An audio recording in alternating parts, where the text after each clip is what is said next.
बिस्मिल्लाहिर्रहमानिर्रहीम। आज हम चर्चा करेंगे होम्योपैथिक तरीके इलाज के और मेडिसिन का।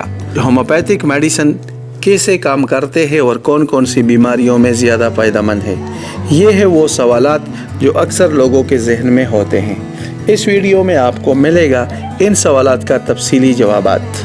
चलो शुरू करते हैं। पुराने वक्तों में जब लोग मामूली बीमारियों जैसे नज़ला, खांसी, बुखार और गले की सोजिश वगैरह में मुब्तला होते थे तो एंटीबायोटिक की बजाय कुदरती चीज़ों का इस्तेमाल करते थे।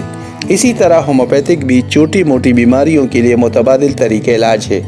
नाज़रीन, होम्योपैथिक निस्बतन कम सस्ता तरीका इलाज है जिससे दमा, डिप्रेशन, बेचैनी, मुख्तलिफ इन्फेक्शन, आंतों के अमराज और दायमी दर्दों के इलाज में मदद मिल सकती है।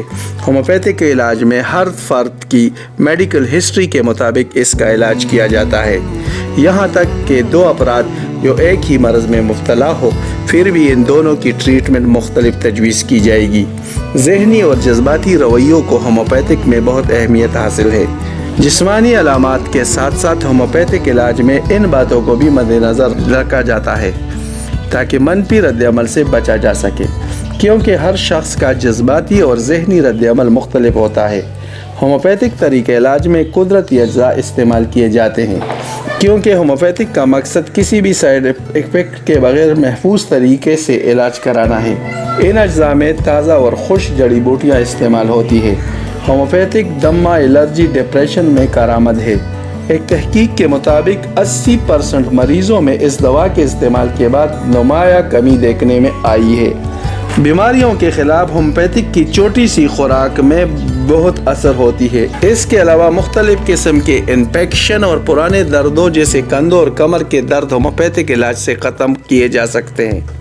इस इलाज से मेडिकल ट्रीटमेंट के ख़तरे को कम किया जा सकता है जिससे मनफी असरात रोनमा होने का ख़तरा लाहक होता है। होम्योपैथिक इलाज का फ़ायदा ये है कि ये जिस्म से बीमारी को मुकम्मल ख़त्म कर देता है जिससे बीमारी को दोबारा रोनमा होने का ख़तरा भी कम किया जा सकता है।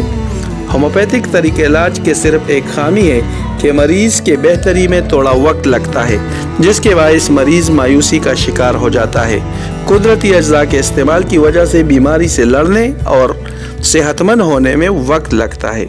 इस दौरान मरीज़ को कमज़ोरी और थकावट का सामना भी करना पड़ सकता है क्योंकि बीमारियों से लड़ने के लिए जिस्म को इजाफी तवानाई की ज़रूरत होती है। इस इलाज में दवा की कम मकदार दी जाती है ताकि जिस्म का अंदरूनी तवाज़ुन ख़राब न हो, इसलिए इलाज में थोड़ा ज़्यादा वक्त लग सकता है।